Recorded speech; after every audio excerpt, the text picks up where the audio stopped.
আজ সময় এসেছে সাজাতে হবে এই দিনের বাগান, শুধু খেলায় খেলায় যেন কেটে না যায় সম্ভাবনার ক্ষণ। আজ সময় এসেছে সাজাতে হবে এই দিনের বাগান, শুধু খেলায় খেলায় যেন কেটে না যায় সম্ভাবনার ক্ষণ। কত ফুলগুলো ঝরে গেছে শাহাদাতে, তবু ভুলগুলো মারেনি তো অপঘাতে। কত ফুলগুলো ঝরে গেছে শাহাদাতে, তবু ভুলগুলো মরেনি তো অপঘাতে।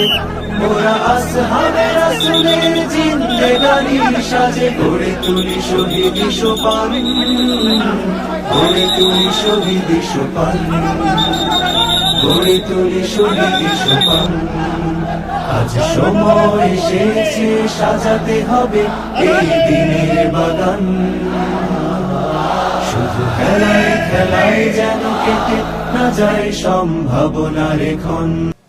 আমরা শুরুতে আল্লাহ রাব্বুল ইজ্জা ওয়াল জালালের দরবারে শুকরিয়া জ্ঞাপন করছি যে আল্লাহ তাআলা আমাদেরকে এরকম চমৎকার একটি পরিবেশে চমৎকার একটি বিষয়ের উপর কিছু আলোচনা শুনবার জন্য, এসে বসবার জন্য, জয়েন করবার জন্য সুযোগ করে দিয়েছেন। আমরা সবাই পড়ছি কালিমাতুশ শুকর আলহামদুলিল্লাহ। আল্লাহর দরবারে শুকরিয়া জ্ঞাপনের পাশাপাশি আমি আজকের এই হল রুমে উপস্থিত সবাইকে অন্তরের অন্তঃস্থল থেকে শুভেচ্ছা এবং মোবারকবাদ জানাতে চাই। আপনারা সেই মাগরিবের পর থেকে লম্বা একটা সময় বসে আছেন আজকের এই সেমিনারকে সার্থক করবার জন্য। আজকের এই প্রোগ্রামে উপস্থিত হবেন কিছু সময়ের মধ্যেই অত্র বিশ্ববিদ্যালয়ের সম্মানিত ভিসি মহোদয়, উপস্থিত আছেন প্রভিসি মহোদয়, বিভিন্ন faculty dean, head of the departments, Professor's, lecturers, stuffs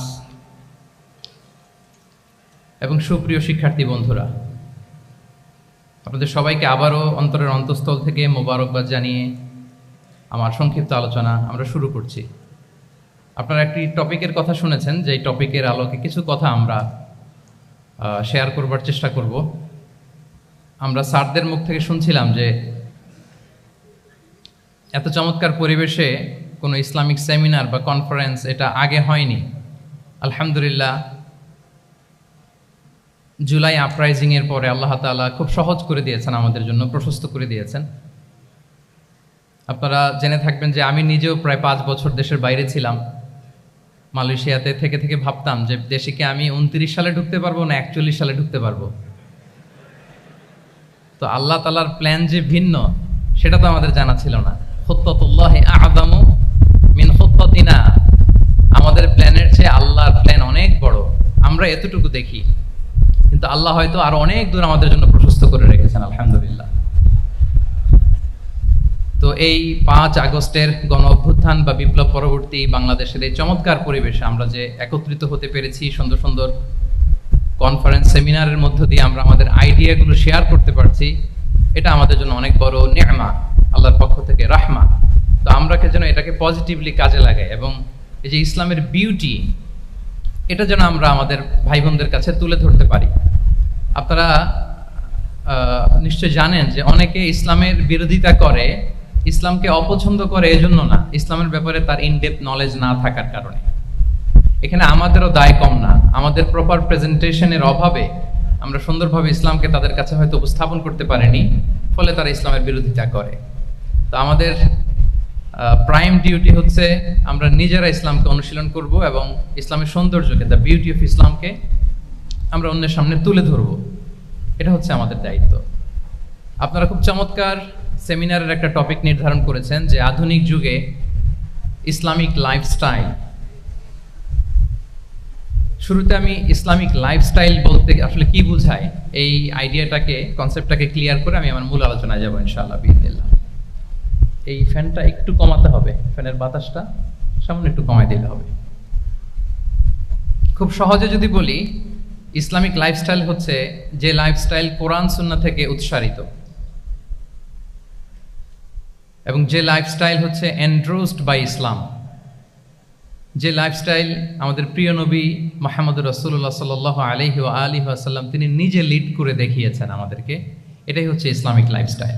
I repeat, যে লাইফস্টাইল কোরআন সুন্নাহ থেকে উৎসারিত, যেই লাইফস্টাইলকে ইসলাম এন্ডোর্সড করে, এবং যে লাইফস্টাইল আল্লাহ রাসূল সাল্লাল্লাহু আলাইহি ওয়া আলিহি ওয়াসাল্লাম আমাদেরকে তিনি লিড করে দেখিয়েছেন, এটা একটা কমপ্লিট প্যাকেজ, একটা হোলিস্টিক প্রজেক্ট।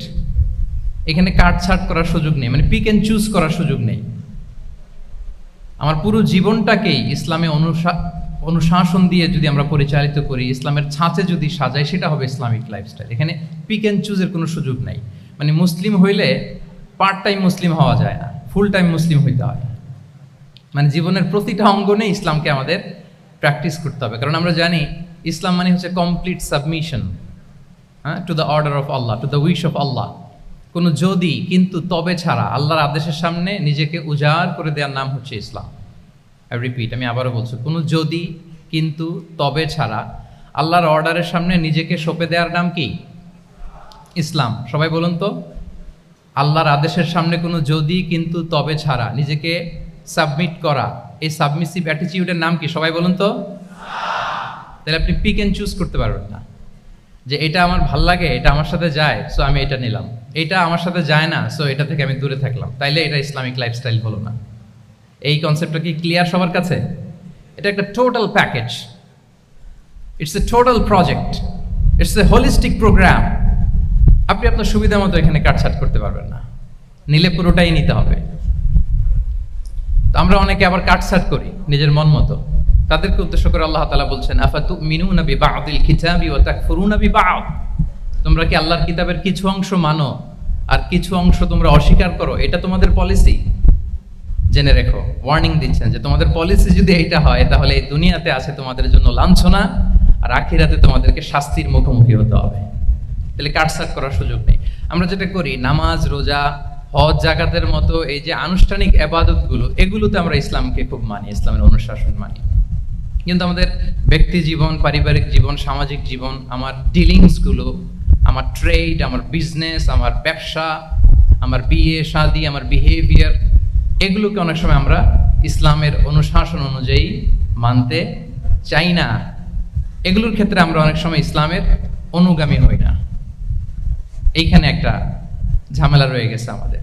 কিন্তু মূল কথা হচ্ছে, আপনি ইসলামকে মানলে দ্য টোটাল প্যাকেজ আপনাকে মানতে হবে। এখানে কাটছাট করার কোনো সুযোগ আছে বলেন তো? আওয়াজ করে বলেন, কোন কাটছাটের সুযোগ কি আছে? কারণ কমপ্লিট প্যাকেজ, কমপ্লিট প্যাকেজ। জীবনের প্রতিটি অঙ্গনকে ইসলামের অনুশাসন দিয়ে সাজানো, বা জীবনের প্রতিটি অঙ্গনে ইসলামকে অনুশীলন করার নামই হচ্ছে ইসলামিক লাইফস্টাইল। মূলত ইসলামই একটা lifestyle. Islam is not merely a set of beliefs and rituals, rather it's a lifestyle. ইসলাম নিজেই একটা lifestyle that emphasizes justice, spirituality, integrity and modesty. আপনি যদি নিতে চান, আপনাকে পুরোটাই নিতে হবে, তাহলে কাটছাট করার সুযোগ নেই। এটা হচ্ছে প্রথম, first and foremost reminder tonight, যে ইসলাম একটা টোটাল প্যাকেজ, একটা কমপ্লিট প্রোগ্রাম, একটা হোলিস্টিক প্রোগ্রাম। এখানে পিক অ্যান্ড চুজ করতে পারবো না আমরা। আপনি যদি আমাকে ইসলামী লাইফস্টাইলের উপরেই সেমিনারে কথা বলতে বলেন, I must say you have to take the entire package, পুরোটাই আপনাকে নিতে হবে। এই আইডিয়াটা ক্লিয়ার হয়েছে আমাদের সবার কাছে? সবার কাছে ক্লিয়ার তো? তাহলে পিক অ্যান্ড চুজ করবো নাকি? শুনি নাই সবার কাছ থেকে। পিক অ্যান্ড চুজ করা যাবে? কাটছাট করা যাবে? কিছু কিছু রুলস এন্ড রেগুলেশন আমার খুব ভালো লাগে, আমার জন্য খুব সুবিধা হয়, ওইটা নিলাম, বাকিগুলা কাটছাট করে দিলাম। তার মানে সহজভাবে পার্ট টাইম মুসলিম হওয়ার কোনো সুযোগ নেই, হলে ফুল টাইম হতে হবে। কাস্টমাইজড ইসলামের কোনো সুযোগ নেই, টোটাল প্যাকেজটাকে আমার অ্যাডাপ্ট করতে হবে। এটা হচ্ছে ইসলামিক লাইফস্টাইল। তো আজকের এই সেমিনারে আমি কিছু ট্রেটস বা the core values of Islamic lifestyle আপনাদের সাথে শেয়ার করবার চেষ্টা করব, যাতে করে ব্যাপারটা আরও ক্রিস্টাল ক্লিয়ার হয় যে আসলে what is Islamic lifestyle all about. আসলে এটা কি, কিভাবে এটা আমরা অ্যাডাপ্ট করব, কিভাবে এটার সাথে নিজেকে খাপ খাওয়াবো, কিভাবে এটা আমরা প্র্যাকটিস করব। তাহলে প্রাথমিক কথা অলরেডি ডান, যে কাটছাট আমরা করব না, পিক অ্যান্ড চুজ করবো না, টোটাল প্রোগ্রামটাই আমরা নেওয়ার চেষ্টা করব। তো এখন আমরা কিছু কোর ভ্যালিউজের কথা বলবো, যেগুলো দিয়ে ইসলামিক লাইফস্টাইলের মূল ধরনটা আমাদের কাছে ক্লিয়ার হবে।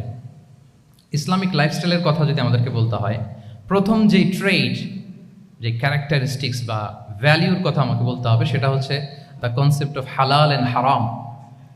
If there is no halal and হারাম, there is no Islamic lifestyle, for sure I am telling you.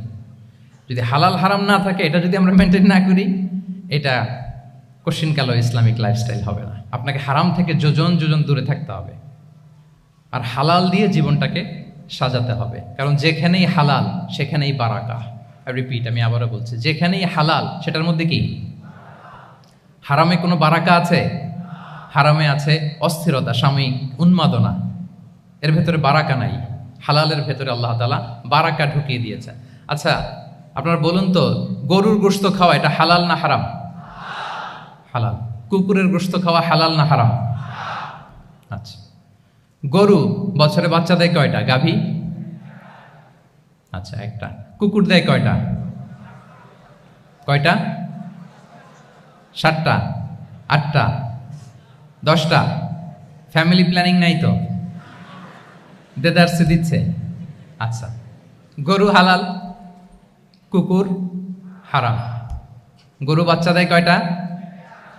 কুকুর দেদারসে দিচ্ছে। তারপরেও বলেন, আমাদের এই যে বাংলাদেশে আমাদের কুরবানির ঈদে লক্ষ লক্ষ গরু জবাই হয়, বিয়ের অনুষ্ঠানগুলোতে এত গরুর গোশত আমরা খাই, প্রতিদিনের চাহিদা মেটানোর জন্য তো কত গরু কোরবানি করা হয়। এরপরে বলেন, বাংলাদেশে গরু বেশি না কুকুর বেশি? সবাই বলেন, গরু বেশি না কুকুর বেশি? কারণ কি? হালাল। কারণ কি? এই হালালে বরকত ঢুকিয়ে দিয়েছে কে? তাহলে if there is no concept of হালাল অ্যান্ড হারাম, there is no Islamic lifestyle. প্রথম core value of Islamic lifestyle হচ্ছে আপনাকে হালাল দিয়ে আপনার জীবনকে সাজাতে হবে। লা ইয়াদখুলুল জান্নাতা জাসাদুন গুযিয়া বিল হারাম। হারাম খেয়ে বর্ধিষ্ণু যে দেহ, সে দেহ আল্লাহর জান্নাতে প্রবেশ করবে না। মানে whatever you consume, it should be halal. এটা হালাল হইতে হবে। শুধু যেটা আপনি খাচ্ছেন এটাই না, কুলু মিম্মা ফিল আরদি হালালান তাইয়্যিবা, আল্লাহ তাআলা বলেছেন যেটা কনজিউম করবো হালাল হবে, হালাল হতে হবে। তো এটা শুধু এত ন্যারো কনসেপ্ট না, আপনার জীবনের সবটাই হালাল হতে হবে। ইউর ফুড শুড বি হালাল, ইউর ড্রিঙ্ক শুড বি হালাল, ইউর ইনকাম শুড বি হালাল, ইউর ফ্যাশন শুড বি হালাল, ইউর এন্টারটেইনমেন্ট শুড বি হালাল। সব কিছু হালাল হইতে হবে। আমরা অনেকে যে ভুলটা করি, আমরা খাওয়ার ক্ষেত্রে শুধু হালাল খুঁজি, এরকম অনেকে করে, কিন্তু অন্যান্য ক্ষেত্রে হালাল হারামের বাজ বিছান নাই। আমি একটা উদাহরণ প্রায়ই দেই, দেখবেন যে আমাদের বাংলাদেশের সরকারি অফিসগুলোতে তো ঘুষ চলে নাকি? আল্লাহ ঘুষ থেকে এই জাতিকে তুমি হেফাজত করো। আচ্ছা, দেখবেন যে আমাদের বিভিন্ন সরকারি অফিসগুলোর মুসলিম কর্মকর্তারা, তারা ওয়াইন খায় না। আমি দেখেছি, থাইল্যান্ডে গিয়েছে, চায়না গিয়েছে অফিসের কাজে, ওখানে হালাল রেস্টুরেন্টগুলো খোঁজে, কারণ মুসলিম, তার হালাল খাইতে হবে। তো সে ওয়াইন খায় না, পর্ক খায় না, কারণ ইসলামে এটা হারাম। আবার অনেক হিন্দু কর্মচারী, সে আবার গরুর গোশত খায় না, কারণ কি তার ধর্মে ওইটা হারাম। কিন্তু এই মুসলিম কর্মচারী, হিন্দু কর্মচারী দুইজনের নির্বিশেষে মাশাআল্লাহ ঘুষ খায়। এরকম হয় না? দেখেন, মুসলিম ওয়াইন খায় না, পর্ক খায় না, তার ধর্মে হারাম। আমার হিন্দু ভাই গরুর গোশত খায় না, এটা তার ধর্মে হারাম। কিন্তু ঘুষ আবার দুই ধর্মে হালাল নাকি? হ্যাঁ, হালাল। তার মানে ওই যে pick and choose, you got the point, right? Pick and choose করেছে যে আমার ধর্মের এই এই নিয়ম আমি মানবো, কারণ এটা আমার জন্য খুব ফ্লেক্সিবল, এটা খুব ভালো লাগে। কিন্তু যেটা কঠিন হয়ে যাচ্ছে, যেটা তার বিরুদ্ধে দাঁড়াচ্ছে, ওইটা সে মানে না। তাহলে পিক এন্ড চুজ করার কোনো সুযোগ। আমরা আমাদের গোটা জীবনকে হালাল দিয়ে সাজাইতে হবে, তাহলে your lifestyle will be Islamic lifestyle. এই কথাটা কি বুঝতে পেরেছেন? তাহলে ইউর ফুড শুড বি হালাল, ইউর ড্রিঙ্ক শুড বি হালাল, ইউর ফ্যাশন শুড বি হালাল, ইউর ইনকাম শুড বি হালাল, ইউর এন্টারটেনমেন্ট শুড বি হালাল, even your relationship should be হালাল। ব্যাপার কি? এটার এত আওয়াজ বেড়ে গেল।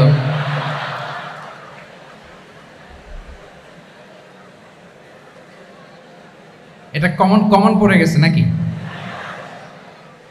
আচ্ছা বলেন, হালাল রিলেশনশিপ কোনটা বলেন?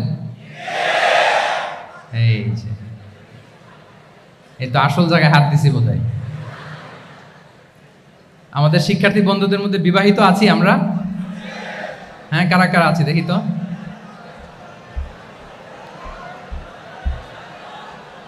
দেখি দেখি, মাশাআল্লাহ মাশাআল্লাহ, ঠিক আছে ঠিক আছে। আমাদের বোনরা উপরে আছেন, মাশাআল্লাহ, অনেকে হাত তুলেছেন, আলহামদুলিল্লাহ। এই তো আমাদের যারা হাত তুলছেন তাদের জন্য একটা তাকবীর দেই আমরা, আল্লাহু আকবার। এই যে আপনারাই বলেছেন, আমার কোনো লিগ্যাল অপিনিয়ন দেওয়ার প্রয়োজন হচ্ছে না, যে হালাল রিলেশনশিপ হচ্ছে বিয়ে। তাহলে বিয়ের বাইরে যদি আমার কোনো রিলেশনশিপ থাকে, হালাল না হারাম? ফতোয়া দিচ্ছে কে? আমি? আপনারাই দিচ্ছেন। বলেন, বিবাহ পরবর্তী কোনো যদি এক্সট্রা ম্যারিটাল রিলেশনশিপ থাকে, এটা ইসলামে হালাল না হারাম? তাইলে pre marriage relationship, after marriage relationship, এটা শরীয়তে হারাম। তো এই হারাম যদি আমি এই হারামের সাথে যদি নিজেকে জুড়ে দেই, তাহলে আমার লাইফস্টাইল এটা ইসলামিক লাইফস্টাইল হতে পারে না।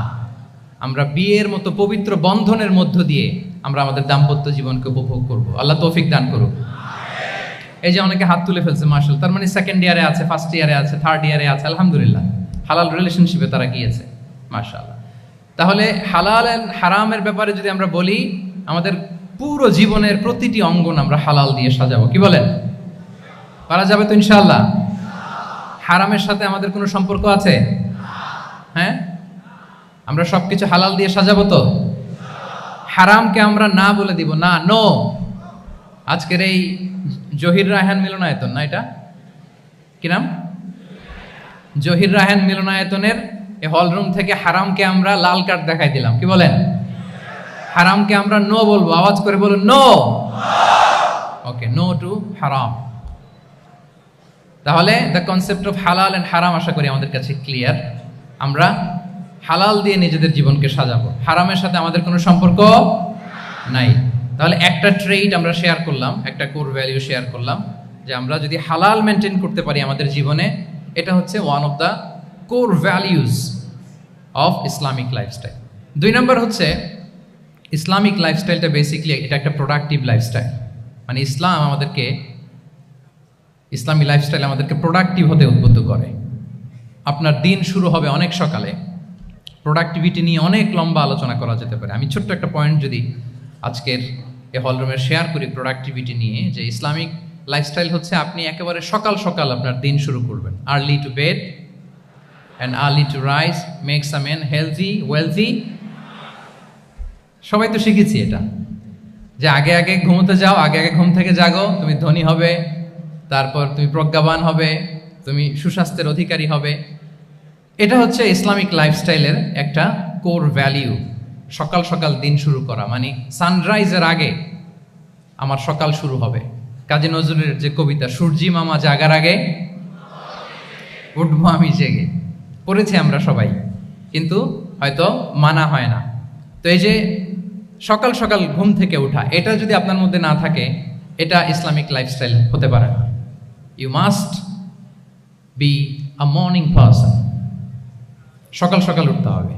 আপনার সময় এমনভাবে মেনটেন করবেন আপনি, যে সকাল সকাল ফজরের পর থেকে আপনি অ্যাক্টিভ। তার মানে you have to wake up early, you have to sleep early. একজন মর্নিং পারসন যদি না হন, এটা ইসলামিক লাইফস্টাইল হবে না।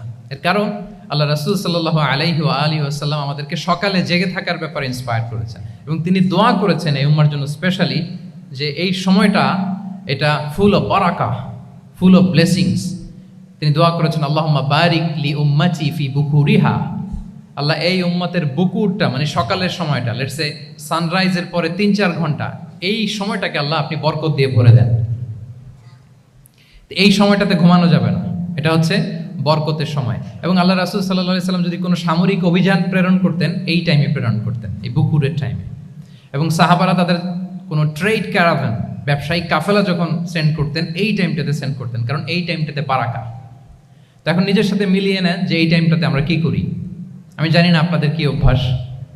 আমি এসে তো শুনলাম যে জাহাঙ্গীরনগর বিশ্ববিদ্যালয়ে নাকি যতজন শিক্ষার্থী, মানে ততজনের জন্য এখানে আবাসনের ব্যবস্থা আছে। বাংলাদেশের কোনো ইউনিভার্সিটিতে নাকি এটা নেই। আলহামদুলিল্লাহ, অসাধারণ প্রিভিলেজ, এখানে অনেক সুন্দর সুযোগ। তো এখন বলেন, আপনাদের সকালের রুটিন কি? বলেন ঘুমিয়ে থাকেন না জেগে থাকেন? হ্যাঁ, আচ্ছা, ফজরের পরে আমরা ঘুমাই কারা কারা দেখি? সর্বনাশ।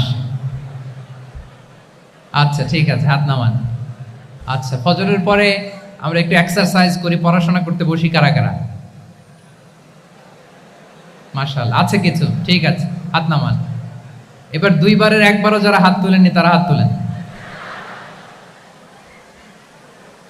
আপনারা কি করেন? এইটা এইটা হ্যাঁ, ডিভাইস। তো সম্মানিত সুধী মণ্ডলী, আল্লাহুম্মা বারিক লি উম্মতি ফি বুকুরিহা, আপনারা আমাকে এনেছেন ইসলামিক লাইফস্টাইল নিয়ে বলতে, তো আমাকে বলতেই হবে ফজরের পরে ঘুমানো চলবে। প্রথমে আমরা হারামকে না বলে দিলাম, এবার আমরা না করে দিব কোনটাকে? হ্যাঁ, ফজরের পরে আজকে থেকে কোনো ঘুম চলবে। যদি আপনি চান একটু একটু দূরে সরাইতে হবে, যে ড্রোনগুলো একটু একটু দূরে সরাইতে হবে। ফজরের পরে আজকে থেকে আমি এখানে জবরদস্তি করব না, শুধু আপনাদের সামনে আমি প্রেজেন্ট করছি। যদি সেমিনারের যে টপিক নিয়ে আপনারা শুনতে এসেছেন, এটা যদি আপনি অ্যাডাপ্ট করতে চান, অনুশীলন করতে চান, হ্যাঁ, ফজরের পরে আজকে থেকে কোনো ঘুম চলবে। এই সময়টাতে অনেক বারাকা আছে। তো কি করতে হবে? এটার জন্য আগে আগে ঘুমোতে হবে। কি বলেন? অনেকে ফজরের এই বরকতময় সময়টা তারা ঘুমাতে ঘুমাতে মিস করে, এর কারণ দেরিতে ঘুমোতে যাওয়া। আগে আগে ঘুমানোর অভ্যাস করতে হবে, কিন্তু আগে তো ঘুম আসে না, তাই না? এই যে ডিভাইস আমাদেরকে ঘুমাতে দেয় না, আমাদের শান্তির ঘুম কেড়ে নিছে এই ডিভাইস। এই ডিভাইস অ্যাডিকশন, স্ক্রিন আসক্তি, এই স্ক্রিন আসক্তি আমাদের শান্তির ঘুমকে কি করেছে? কেড়ে নিয়েছে। আল্লাহ তাআলা রাতকে বানিয়েছেন ঘুমের জন্য। ওয়াজআলনাল লাইলা লিবাসা, লিবাস মানে আবরণ। আমি রাতকে বানিয়েছি পোশাকের মতো আবরণ করে, যে আবরণ রাত্রিবেলা নিঝুম নিঝুম নিস্তব্ধ অন্ধকার দিয়ে ছেয়ে দেয়, ফলে মেলাটিন নামে একটা হরমোন নিঃসরিত হয়, আমাদের ঘুম ঘুম ভাব আসে। ঘুমের জন্য আল্লাহ তৈরি করেছেন রাতকে। এরপরে আল্লাহ তাআলা বললেন ওয়াজআলনান নাহারা মাআশা, আর দিনকে বানিয়েছি আমি প্রাণ চঞ্চল করে, দিনে আমরা কাজ করব। তাহলে রাতে আগে আগে ঘুম, আর দিনের বেলা আল্লাহ তাআলা আমাদেরকে কাজ করার জন্য সৃষ্টি করেছেন। কিন্তু এই সাইকেলটাকে আমরা ঘুরাই ফেলছি। রাতে যত দেরি করে আপনি ঘুমাবেন, সকালে ঠিক তত দেরি করে আমাকে উঠতে হয়, ঠিক কিনা বলেন? তাহলে ফজরের পর বকুর পিরিয়ড অফ টাইমটাকে কাজে লাগাতে হলে রাতে আমাদেরকে আগে ঘুমাতে যেতে হবে। রাতে কি করতে হবে? আগে ঘুমোতে যেতে হবে। তাহলে এক নম্বরে কি বললাম? কনসেপ্ট অফ হালাল এন্ড হারাম। 2 নম্বরে বললাম প্রোডাক্টিভিটি। ইসলামিক লাইফস্টাইল হচ্ছে একটা প্রোডাক্টিভ লাইফস্টাইল। এটা মেনটেন করতে হলে প্রোডাক্টিভিটির অনেক কথা। একটা কথা হচ্ছে সকাল সকাল আপনার দিন শুরু করুন। কি পারা যাবে তো ইনশাআল্লাহ? সবাই একসাথে পড়ে ইনশাআল্লাহ। এই যে আমাদের দেরি করে রাতে ঘুম আসে, স্ক্রিন আসক্তি, এই ডিভাইস আমাদের আরামের ঘুম কেড়ে নিছে কেন জানেন? এর কারণ হচ্ছে আল্লাহর দেয়া যে ফিতরাত, এই ফিতরাতকে আমরা উল্টে দিয়েছি। ফিতরাত শব্দটার সাথে আপনাদের পরিচয় আছে? হ্যাঁ, the innate characteristics of a human being. একটা মানুষের যে ক্যারেক্টারিস্টিক্স, যে ইননেট স্বভাব দিয়ে আল্লাহ তাআলা তৈরি করেছেন, নেচার, এটাকে আরবিতে বলে ফিতরাত। এই ফিতরাতের বিরুদ্ধে কিছু করা যাবে না। ইসলামিক লাইফস্টাইল হচ্ছে ফিতরা বেসড লাইফস্টাইল। ফিতরাতুল্লাহিল্লাতী ফাতারান নাসা আলাইহা লা তাবদীলা লিখালকিল্লাহ। আল্লাহর প্রকৃতির অনুসরণ করো, যে প্রকৃতি দিয়ে তিনি মানুষকে সৃষ্টি করেছেন। আর আল্লাহর সৃষ্টি কাঠামোর মধ্যে কোনো পরিবর্তন, কোনো বিকৃতি নেই। সুবহানাল্লাহ বিহামদি। তা আমরা এই ফিতরাতকে চেঞ্জ করে দেওয়ার কারণে এই ঝামেলা। আমরা সবাই এই ফিতরাতের উপর জন্মেছি। কুল্লু মাউলুদিন ইউলাদু আলাল ফিতরা ফাআবাওয়াহু ইউহাউবিদানিহি আও ইউনাসসিরানিহি আও ইউমাজ্জিসানিহি। প্রতিটি নিউ বর্ন বেবি তারা ফিতরাতের উপর জন্মায়, মানে নবজাতক সন্তান ইসলামের উপর জন্মায়। কিন্তু বাবা মা তাকে হয় ইহুদি বানায়, নাসারা বানায়, বা অগ্নি উপাসক বানায়। তাহলে এই যে ফিতরাত, আল্লাহর দেয়া ফিতরাতকে যখন আমরা চেঞ্জ করেছি, আমাদের জীবন থেকে বারাকা উঠে গিয়েছে। ফিতরাতকে যদি আরো সহজ করে আমি আপনাদেরকে বুঝাই, তাহলে ফিতরাত হচ্ছে যা কিছু স্বাভাবিক, যা কিছু কল্যাণকর, যা কিছু ভালো, তাই ফিতরাত। আই রিপিট, সুপ্রিয় শিক্ষার্থী বন্ধুরা, ফিতরাত হচ্ছে যা কিছু স্বাভাবিক, যা কিছু ভালো, যা কিছু কল্যাণকর, তাই কি? তাই ফিতরাত। এই যে এখন আরবি কোন মাস চলছে বলেন তো?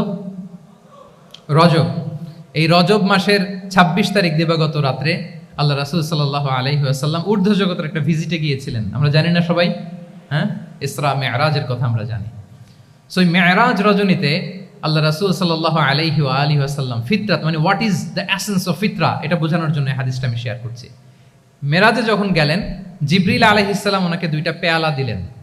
তিনি বললেন উচি চুবি ইনা আইন, আমাকে 2টি পেয়ালা দেয়া হলো, ফি আহাদিহিমা লাবান ওয়া ফিল আখারি খামর, এক পেয়ালায় ছিল দুধ, আরেক পেয়ালায় ছিল মদ।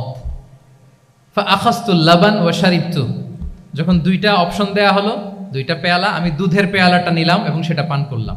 তখন জিবরিল আলাইহিস সালাম বললেন আসাবতাল ফিতরা, মানে you are guided to the ফিতরা, আপনি সঠিকটাই নিয়েছেন, যেটা ফিতরা, যেটা নেওয়া উচিত আপনি ওইটাই নিয়েছেন। তাহলে এখন আরো সহজ হবে, যদি 2টা পেয়ালা দেয়া হয়, একটা মদের পেয়ালা আর একটা দুধের পেয়ালা, তো আমরা নিব কোনটা বলেন? হ্যাঁ, তাইলেই ফিতরা হবে। তাহলে কি হবে? তাহলে যেটা স্বাভাবিক, যেটা কল্যাণকর, যেটা আমাদের জন্য ভালো, সেটা হচ্ছে ফিতরাত। তাহলে মদের পেয়ালা, দুধের পেয়ালা, কোনটা নিব? সবাই নিব তো নাকি? আমাদের রুচির যে দুর্ভিক্ষ চলতেছে, অনেকে মদের পেয়ালাই নিয়ে নিবে। কি বলেন? আছে না একদল, তারা কি করে? ওইটা চুজ করে ফেলবে। এবার বলেন আমরা কোন পেয়ালা নিব, মদের না দুধের? আমাদের ঐতিহ্য, আমাদের রুচি, আমাদের মূল্যবোধকে ধ্বংসের যত আয়োজন দরকার সব সেটআপ চারদিকে আছে।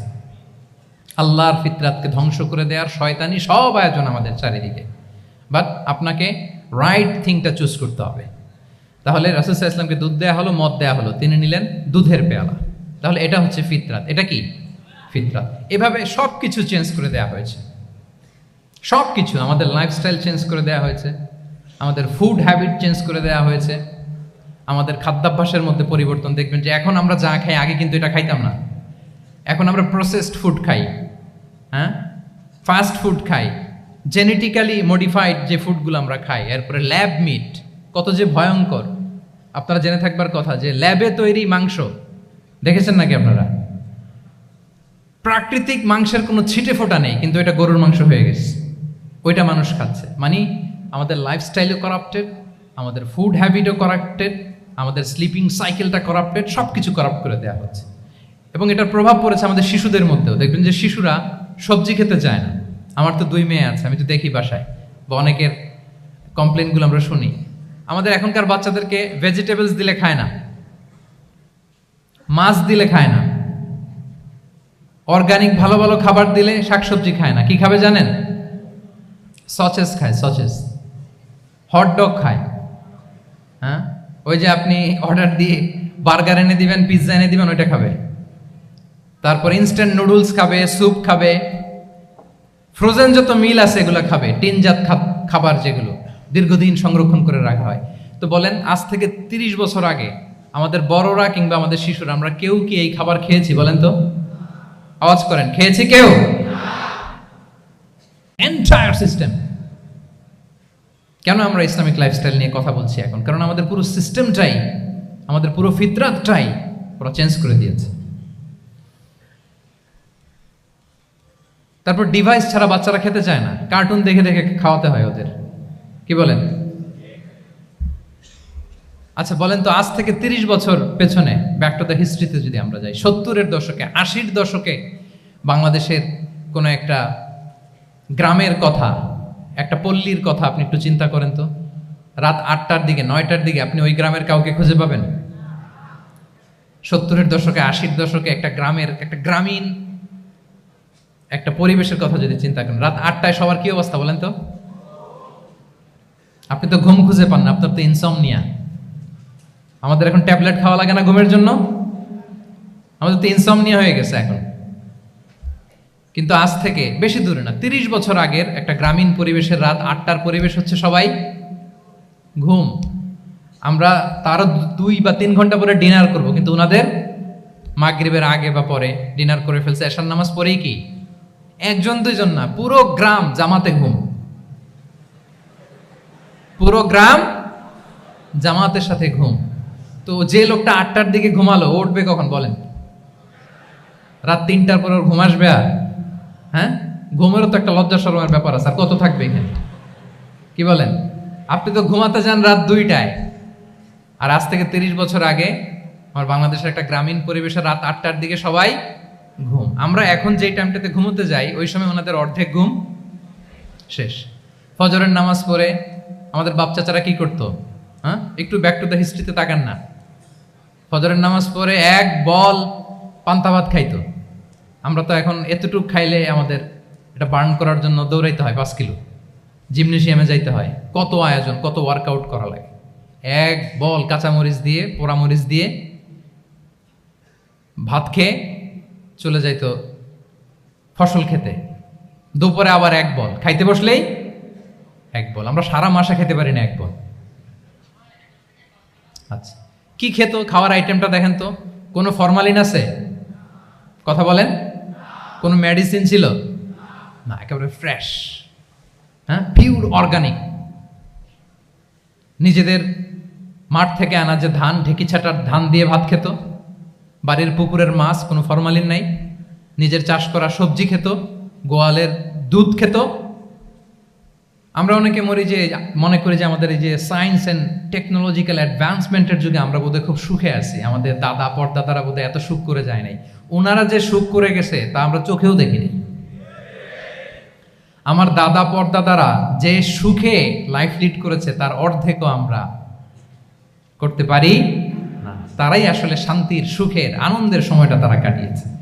তাহলে সম্মানিত সুধী মণ্ডলী, পুরো আমি আপনাদেরকে বোঝানোর চেষ্টা করছি যে ইসলামিক লাইফস্টাইল নিয়ে why we should talk about Islamic lifestyle. কারণ পুরো সিস্টেমটাকে তারা কলাপস করেছে, করাপ্ট করেছে। Food habit, the lifestyle, the sleeping style, সব চেঞ্জ করেছে। তো এই জন্য আল্লাহর দেয়া ফিতরাতকে যেন আমরা প্রিজার্ভ করি, আমরা সচেতন হই। এখনই যদি সচেতন না হই, ডিজাস্টার আমাদের জন্য অপেক্ষা করছে। Just wait and see. তাহলে ইসলামিক লাইফস্টাইল হচ্ছে একটা ফিতরা বেসড লাইফস্টাইল। এই ফিতরাকে আমাদেরকে প্রিজার্ভ করতে হবে। তাহলে 3টা পয়েন্ট বলে ফেলছি অলরেডি, যদি আপনাদের মনে থাকে। প্রথমে কি বলেছিলাম? হালাল, হালাল দিয়ে জীবন সাজাবো। 2 নম্বরে প্রোডাক্টিভিটির জন্য কি করব?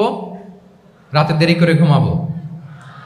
তাহলে আগে আগে ঘুমাবো, ফলে আগে আগে ঘুম থেকে জেগে কাজ শুরু করব। 3 নম্বরে ফিতরা, মানে আল্লাহর দেয়া প্রাকৃতিক যে নিয়ম, মানে আলোর সাথে সাথে আমার জীবন শুরু, আলো নাই আমিও ঘুমায় পড়বো। কি বলেন? আপনি উন্নত দেশে তো তাই হয়। জাপানে আমি কয়েকবার গিয়েছি, আগে আগে ঘুমায় পড়ে। ইভেন আমেরিকাতে আমি কয়েকবার গিয়েছি, অনেক অনেক শহরে 8টার পরে সুপার শপ বন্ধ, 8টার পরে ঘুম এরা। আমরা হাঁটছি কোন দিকে? আমরা একটু নিজেদেরকে প্রশ্ন করি। তাহলে 3 নাম্বার হচ্ছে ফিতরা বেসড যে লাইফস্টাইল, এটার দিকে আমাদেরকে ফিরে আসতে হবে। 4 নাম্বার হচ্ছে মডেস্টি, শালীনতা। One of the core values of Islamic lifestyle. এই শালীনতা আমরা হারাতে বসেছি। মডেস্টি বললে অনেকে শুধু কাপড় চোপড় নিয়ে চিন্তা করে যে ছোট কাপড়, বড় কাপড়। Modesty is not about only clothing, but also your behaviour, your dealing, your overall character. শুধু আপনি মডেস্টি, শালীনতা বললে কাপড় চোপড় নিয়ে চিন্তা করবেন না। এটা আপনার মডেস্টি ইন ইউর স্পিচ, আপনার কথার মধ্যেও শব্দ চয়নে মডেস্টি থাকতে হবে, আপনার বিহেভিয়ারে মডেস্টি থাকতে হবে, আপনার ডিলিংসে মডেস্টি থাকতে হবে। এই শালীনতা আমরা হারাচ্ছি। তার বিপরীতে আমাদের সমাজে অশ্লীলতার প্রসার হচ্ছে, লাজুকতা হারিয়ে যাচ্ছে। লাজুকতা, লজ্জা শরম থাকা, এটা যে কত বড় নেয়ামা। যেই জাতি একবার এটা হারিয়ে ফেলে আর কোনো কিছু দিয়ে, জোড়াতালি দিয়ে এটা তারা রিভাইভ করতে পারে না।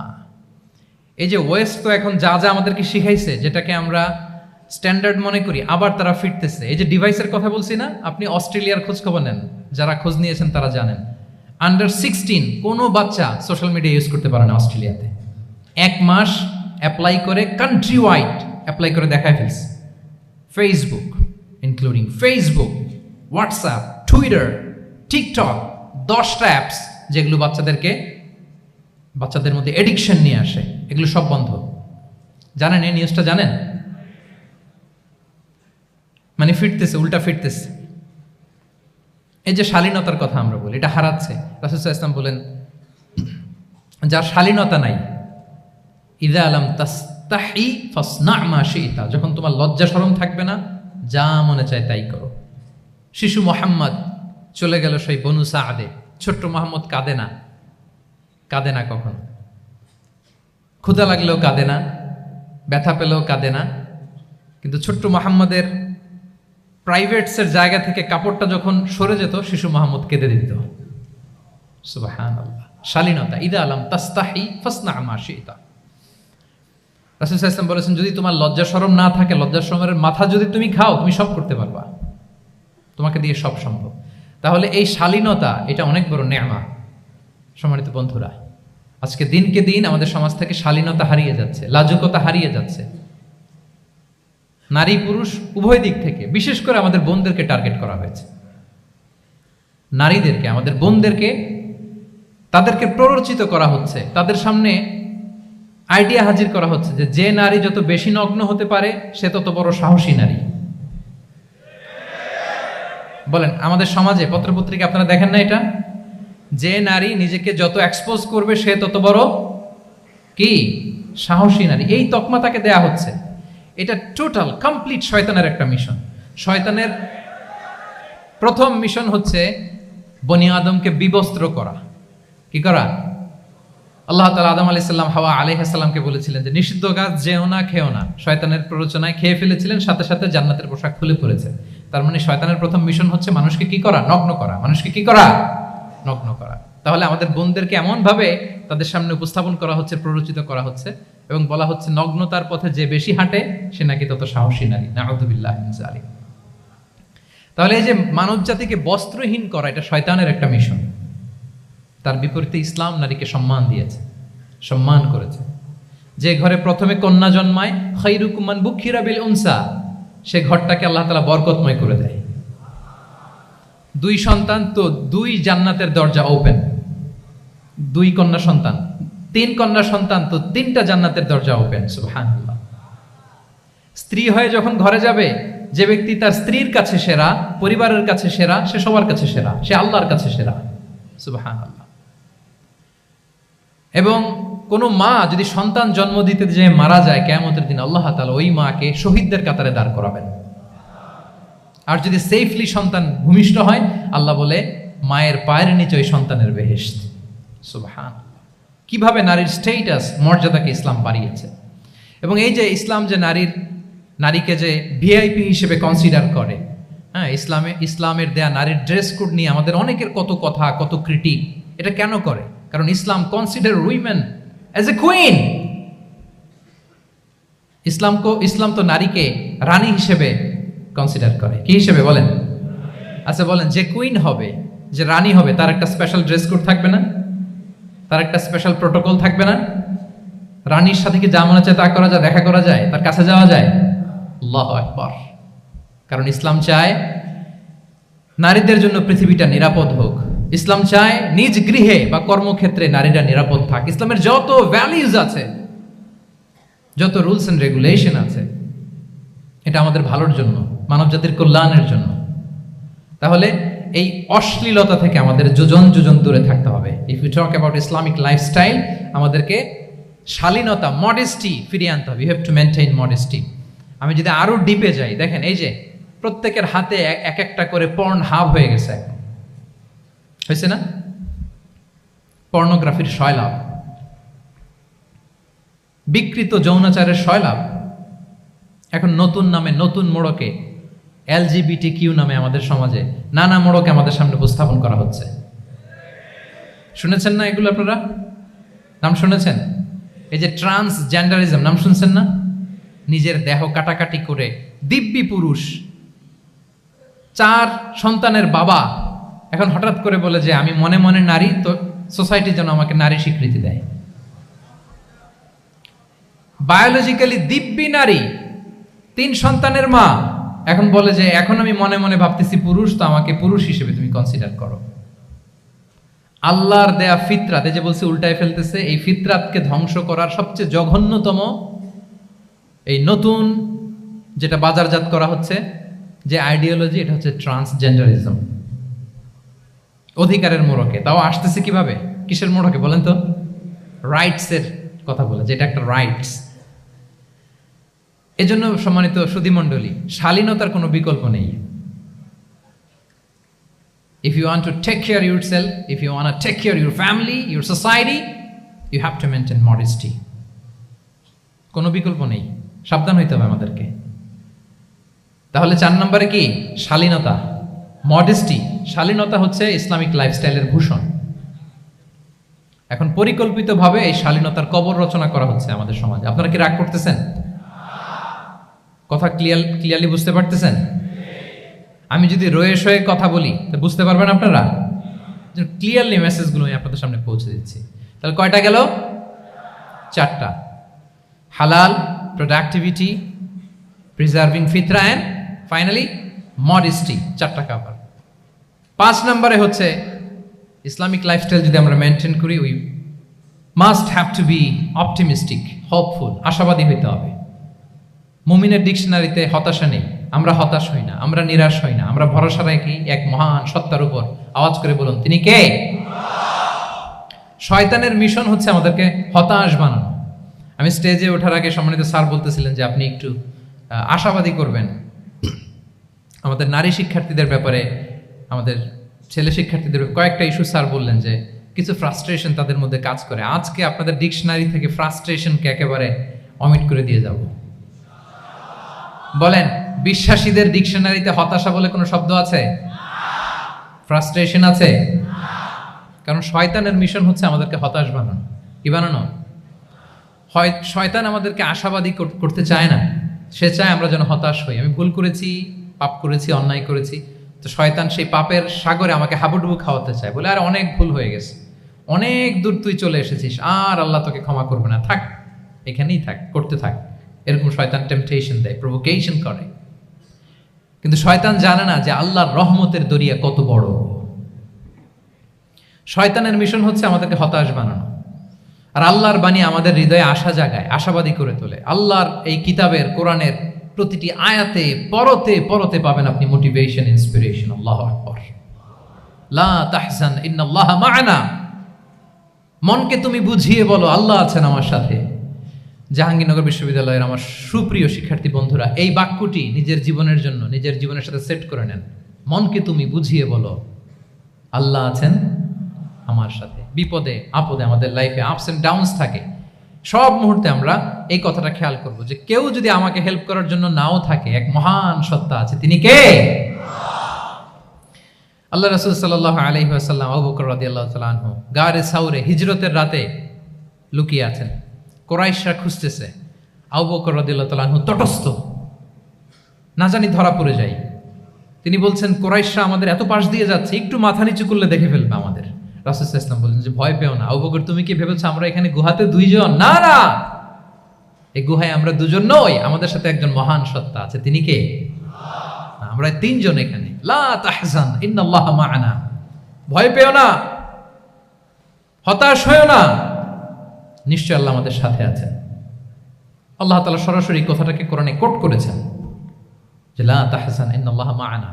তাহলে সুপ্রিয় বন্ধুরা, এই বাক্যটা আমাদের খেয়াল রাখতে হবে, যাদের মধ্যে ফ্রাস্ট্রেশন কাজ করে, যে মনকে তুমি বুঝিয়ে বলো কে আছেন আমার সাথে? আল্লাহ আছেন আমার সাথে। এরকম কোরআনের পরতে পরতে অনেক আয়াত পাবেন। লা তাইআসু মির রাউহিল্লাহ ইন্নাহু লা ইয়াইআসু মির রাউহিল্লাহি ইল্লাল কওমুল কাফিরুন। আল্লাহর রহম থেকে নিরাশ হয়ো না। কাফিররা ছাড়া কেউ আল্লাহর রহম থেকে নিরাশ হয়? আমি আপনি আমাদের জীবনে কত ভুল করেছি, কত অন্যায় করেছি, কতটাই বা পাপ করেছি। মনে রাখবেন, আমাদের পাপ যত বড় হোক, আল্লাহর রহমতের দরিয়া তার চাইতেও বড়।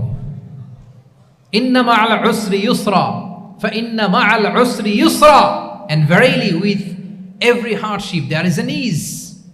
প্রত্যেক কষ্টের পরেই থাকে স্বস্তি। এই বাক্যগুলো কি আপনাকে মোটিভেশন দেয় না? এই কথাগুলো কি আপনাকে চাঙ্গা করে না? আপনার জীবনে ইন্সপিরেশন হয়ে আসে না এই কথাগুলো? ওয়ালা তাহিনু ওয়ালা তাহজানু ওয়া আনতুমুল আ'লাউনা ইন কুনতুম মুমিনিন। চিন্তা করো না, হতাশ হয়ো না, তোমাদেরই বিজয় হবে যদি তোমরা মুমিন হও। আল্লাহু আকবার।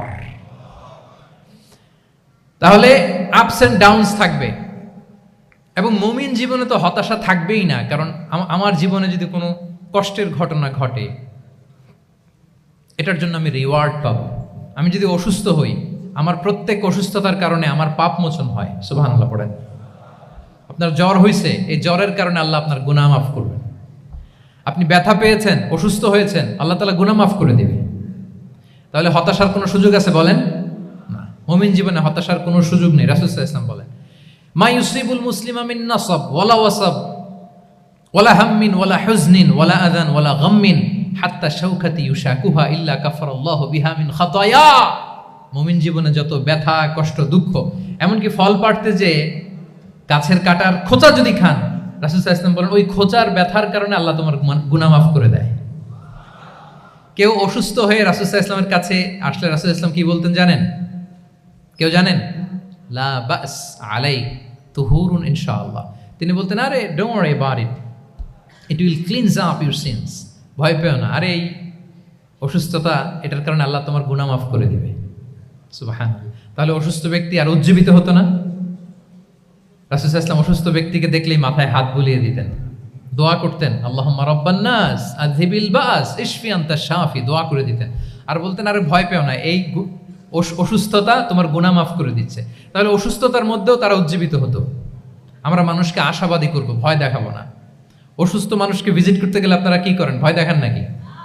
না, আশাবাদী করবেন। বলবেন যে আরে কি অসুস্থতা, আপনার দেখে দেখে অনেক সুস্থ লাগতেছে, বলতে পারবেন না? কিন্তু আমরা কি করি? কেউ অসুস্থ হইলে ওই অসুস্থতায় সবচেয়ে কষ্ট পেয়ে যে মারা গেছে তার হিস্ট্রি বলা শুরু করি। এরকম করে না অনেকে? ধরেন যে একজন ক্যান্সারের পেশেন্টকে দেখতে গেছেন, এইবার যে আপনার কোন খালা ক্যান্সারে কিভাবে ধুকে ধুকে মরছিল, ওই হিস্ট্রি আপনি বয়ান দিতে শুরু করছেন। বেচারা বাঁচবে? যা একটু সুস্থ ছিল ওইটাও তো অসুস্থ বানাই দিচ্ছেন। কি বলেন? তাহলে ইসলাম আমাদেরকে আশাবাদী করে। প্রিয় ভাই এবং বোনেরা, কি করে? আশাবাদী করে। আমরা যদি আমাদের কোনো প্রিয়জনকে হারাই, আমরা আশাবাদী হয়েই হারাই, কারণ তাকে আমি চিরকালের জন্য হারাচ্ছি না। আপনি আপনার আব্বাকে হারাচ্ছেন তো কি হয়েছে? বাপ হারায় তো কাঁদবে নাস্তিক। কি বলেন? নাস্তিকদের তো মরার পরে নাকি আর কিছু নাই। হ্যাঁ, দেখবেন আপনাদের সামনে সামনে অনেক কিছু বলে যে কিছু নাই, যা দেখি না, বিশ্বাস করি না। একা একা যখন মৃত্যুর পরে কি হবে চিন্তা করে ওর দম বন্ধ হয়ে আসে। ইসলাম মানুষকে আশাবাদী করে। দেখেন আমরা কত দূর দেখি, কত দূর ভাবি। আমার দাদা মারা গেছে, এটা আমার কোনো টেনশনেরই কারণ না, কারণ আমি সবসময় ভাবি আমার দাদাকে আমি ওপারে যেয়ে পাবো। আমার আব্বাকে আমি হারিয়েছি তো ওপারে পাবো। আমার বন্ধুকে আমি হারিয়েছি, কাছের বন্ধুটা যে আমার জন্য খুব ইন্সপিরেশন ছিল, সাময়িক বিচ্ছেদ এটা আমাদের জন্য, কারণ আমরা ওই জগতে বিশ্বাস করি। আল্লাহু আকবার। তাহলে হতাশা আমাদের ডিকশনারিতে আজকে থেকে রাখা যাবে। ইসলামিক লাইফস্টাইল যদি মেনটেন করতে চান, you have to be optimistic. Clear কথাটা? আচ্ছা, এরপরে গ্রেটফুলনেস, 6 নাম্বার গ্রেটফুলনেস। আপনাকে কৃতজ্ঞ হইতে হবে, শুকরগুজার হইতে হবে। আমরা অনেকে কমপ্লেইন করি খুব বেশি, না এটা ভুল। সম্মানিত সুধীমণ্ডলী, be grateful with what you have. যা আছে এটা নিয়ে শুকরগুজার হন, আপনার জীবনটাকে আল্লাহ সুন্দর করবে। তাহলে কমপ্লেইন করব না, আমরা শুকরগুজার হব। রাসূল সাল্লাল্লাহু আলাইহি ওয়াসাল্লাম বলেছেন, তোমার চেয়ে যে খারাপ অবস্থানে আছে তার দিকে তাকাও, যে ভালো আছে তার দিকে তাকিও না। হ্যাঁ, যে ভালো আছে তার মতো আপনি হওয়ার চেষ্টা করবেন। আপনার গোল থাকবে। I am not talking about the goals and plans. Your plan and goal should be bigger and bigger. But আপনি ও খুব ধনী, ও খুব ভালো আছে, এটা দেখে কষ্ট পাবেন না, কারণ আপনি খেয়াল করেন যে আপনার চেয়ে অনেক খারাপ অবস্থানে আছে অনেকে। ওর দিকে তাকালে দেখবেন যে আপনার আর খারাপ লাগতেছে না। শেখ সাদি রাহিমাহুল্লাহ, বিখ্যাত কবি, নাম শুনেছেন না? ওনার একবার পায়ে দেওয়ার মতো জুতা ছিল না। কি ছিল না? সবাই বলুন, কি ছিল না? জুতা। তো উনি একবার রাস্তা দিয়ে হাঁটতেছেন, হঠাৎ দেখেন এক লোকের 2টা পাই নাই। কি নাই? শুকরগুজার হলেন, চিৎকার করে বললেন আলহামদুলিল্লাহ, যে আল্লাহ অনেক ভালো আছি, আমার জুতা নাই এজন্য মন খারাপ, ওর তো পাই নাই। হ্যাঁ, এজন্য বেঁচে যে আছি এজন্যই আলহামদুলিল্লাহ। লা ইন শাকারতুম লা আযীদান্নাকুম ওয়া লা ইন কাফারতুম ইন্না আযাবি লাশাদীদ। আল্লাহ বলেন, যদি শুকরিয়া করো, শুকরগুজার হও, আমি আল্লাহ নিয়ামত বাড়িয়ে দেব। যদি নাশুকরি করো, জেনে রাখো আমার শাস্তি কঠিন। তাহলে বেঁচে যে আছি এজন্যই কি পড়া উচিত? জাহাঙ্গীরনগর বিশ্ববিদ্যালয় আওয়াজ করেন, বেঁচে যে আছি এজন্য কি পড়বো? আপনি যে অবস্থানে থেকে খুশি না, ভাল লাগে না আপনার, যে হায় রে আমি তো লুজার, আমার কিচ্ছু নাই, আপনার এই অবস্থানে পৌঁছাটা অনেকের জন্য স্বপ্ন। মানে যেটা পেয়ে আপনি হ্যাপি না, অতটুকু হইতে পারাটা অনেকের কি স্বপ্ন। আপনাকে যদি জিজ্ঞেস করি ভাই কি চান, কি লাগবে বলেন, কি চান, তা আপনি বলবেন যে শেখ আমি ধনী হইতে চাই, আমার একটা ব্রাইট ক্যারিয়ার চাই, আমি টাকা চাই, আমি খ্যাতি চাই, আমি ক্ষমতা চাই, এটা চাই। কত যে চাওয়ার ফিরিস্তি আমাদের। আপনি একটু একটা ক্যান্সার হসপিটালে যান তো, ক্যান্সারের 3rd স্টেজে চলে আসছে, ধুকে ধুকে লাস্ট স্টেজে চলে আসছে। আপনার তো অনেক কিছু চাই, আপনি ওকে একটু জিজ্ঞেস করেন যে ভাই আপনি কি চান। ও টাকা চায় না? ক্যান্সারের রোগী টাকা চাবে, খ্যাতি চাবে, ব্রাইট ক্যারিয়ার চায়। সে কি চায় বলেন তো একটু? সে একটু বাঁচতে চায়। যে ভাই তুমি কি চাও, বলবে আমি কিছু চাই না, একটু বাঁচতে চাই। বার্ন ইউনিটে যদি কখনো যাওয়ার সুযোগ হয়, দেখবেন যে চিৎকার করে তারা, এত কষ্ট, এই দহনের কারণে এত কষ্ট, তারা চিৎকার করতে থাকে হসপিটালকে কাঁপিয়ে। আপনি ওকে একটু জিজ্ঞেস করবেন ভাই কি চাও, বলেন তোর চাওয়াটা কি?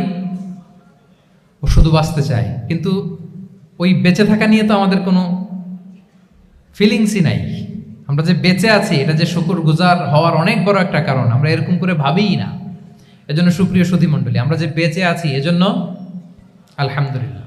শুধু বেঁচে থাকার কারণে আমরা কি পড়বো? তাহলে গ্রেটফুলনেস, আপনি যদি ইসলামিক লাইফস্টাইলে নিজেকে অভ্যস্ত করতে চান, আপনার যেমনি অপটিমিস্টিক হইতে হবে, অ্যাট দ্য সেম টাইম আপনাকে কি হইতে হবে? গ্রেটফুল হইতে হবে। 7 নম্বরে তাওয়াক্কুল। Put your trust on Allah because only He can help you, only He can protect you. And when you put your trust on Allah, you are in a divine shield. আপনি যখন আল্লাহর উপর নিজেকে ন্যস্ত করেন, আপনি একটা ডিভাইন, একটা প্রোটেকশনের ভেতরে থাকেন। বিশ্বাসীরা কি করে? আল্লাহর উপর ভরসা করে। কি করে? কার উপর? তদবিরের উপর, লবিং এর উপর, মামা চাচা? তাহলে আল্লাহর উপর ভরসা হবে। কার উপর? ফাইদা আযামতা ফাতাওয়াক্কাল আলাল্লাহ, আল্লাহর উপর ভরসা করব। এমনকি ঘর থেকে বের হওয়ার সময় রাসূল সাল্লাল্লাহু আলাইহি ওয়াসাল্লাম আমাদেরকে বলেছেন আল্লাহর উপর তাওয়াক্কুল করো। আমরা কি দোয়া পড়ি বলেন তো ঘর থেকে বের হয়ে? বিসমিল্লাহি তাওয়াক্কালতু আলাল্লাহ। এই তাওয়াক্কুল নিয়ে আমাদের অনেক মিসকনসেপশন আছে। আমাদের মধ্যে একটা প্রবণতা আছে, অনেকে বলে যে যা হবে হবে, আল্লাহ ভরসা। বলে যে যা হবে হবে, কি ভরসা? কথা বলতে হবে তো আমার সাথে। আপনারা কি বোরিং হচ্ছেন? ওরে আল্লাহ, অনেক রাত হয়ে গেছে, তো শেষ করে দেই তাহলে। আর কয়েক মিনিটের মধ্যে শেষ করবো ইনশাআল্লাহ। তাহলে অনেকের মধ্যে একটা প্রবণতা আছে, তারা বলে যে যা হয়েছে হয়েছে, কি ভরসা? যা করে আল্লাহ, আল্লাহ ভরসা। এটা it's not the concept of তাওয়াক্কুল। এটা তাওয়াক্কুল নয়। ইসলামে তাওয়াক্কুল is always at the second step. The first step is your effort. প্রথমে আপনি চেষ্টা করবেন, এরপরে আপনি আল্লাহর উপর তাওয়াক্কুল করুন। কিছু না করে যদি বলেন আমি আল্লাহ ভরসা, এটা আল্লাহ ভরসা হয়েছে? এটা আপনার মন গড়া একটা কথা হয়েছে, কিন্তু এটা তাওয়াক্কুল হয়? আমাদের অনেকে অলসতা, অকর্মণ্যতা, অপারগতা, হীনমন্যতা এগুলোর তাওয়াক্কুল বানায় ফেলাইছে। হাত গুটায় বসে থাকবে, কাজ করবে না, অলস, আর বলে কি আল্লাহ ভরসা।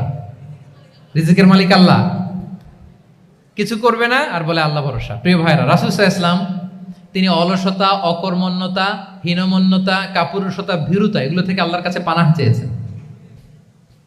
নিজের সাধ্যের সবটুকুন তিনি করেছেন, তারপরে আল্লাহ ভরসা করেছেন। এবং পাখিকে ইসলামে তাওয়াক্কুলের মডেল বানানো হয়েছে। রাসূল সাল্লাল্লাহু আলাইহি ওয়াসাল্লাম বলেন লাউ আন্নাকুম তাতাওয়াক্কালুনা আলাল্লাহি হাক্কা তাওয়াক্কুলিহি লা রাযাকাকুম কামা ইয়ারযুকুত তুয়ুর তাগদু খিমাসান ওয়া তারুহু বিতানা।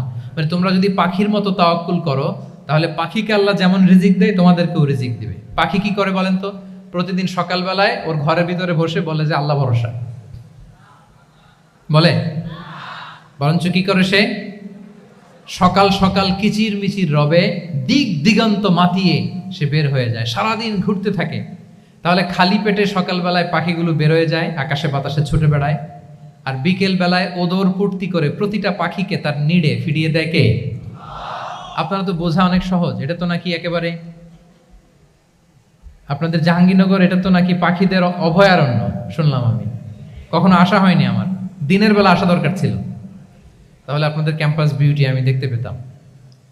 তো তো পাখি কিন্তু বসে থাকে না, সকালে কি করে, খালি পেটে পাখিগুলো বেরিয়ে যায়, ওরা ওদের রোল প্লে করে, চেষ্টা করে, এরপরে বিকেলবেলা ওদর পূর্তি করে তাদেরকে নেড়ে ফিরিয়ে দেয় কে? তাহলে পাখিকে তাওয়াক্কুলের মডেল বানানো হয়েছে। আপনি হাত গুটিয়ে বসে থেকে বললেন আল্লাহ ভরসা, এটা হয়েছে না। আপনি আপনার সর্বোচ্চটুকুন চেষ্টা করবেন, সব করার পরে এরপরে আপনি বলবেন আল্লাহ ভরসা। তাহলে তাওয়াক্কুল হলো প্রথমে যে কোনো জিনিস অ্যাচিভ করার জন্য পরিকল্পনা করা, তারপর সে পরিকল্পনা বাস্তবায়নের উপায় বের করা, তারপর বিভিন্ন উপায় উপকরণের সাহায্য নিয়ে সেটা অ্যাচিভ করার জন্য প্রাণান্তকর প্রচেষ্টা চালিয়ে যাওয়া, অবশেষে ফলাফলের জন্য কার উপর নির্ভর করা। দিস ইজ কল্ড তাওয়াক্কুল। এখন আমি কিছুই করলাম না, বললাম যে যা করে আল্লাহ, তাওয়াক্কুল হয়েছে তো না?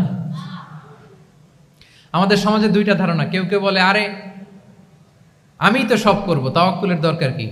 Absolutely wrong. আবার অনেকে মনে করে আল্লাহই সব করে দিবে, এটাও অ্যাবসলিউটলি রং।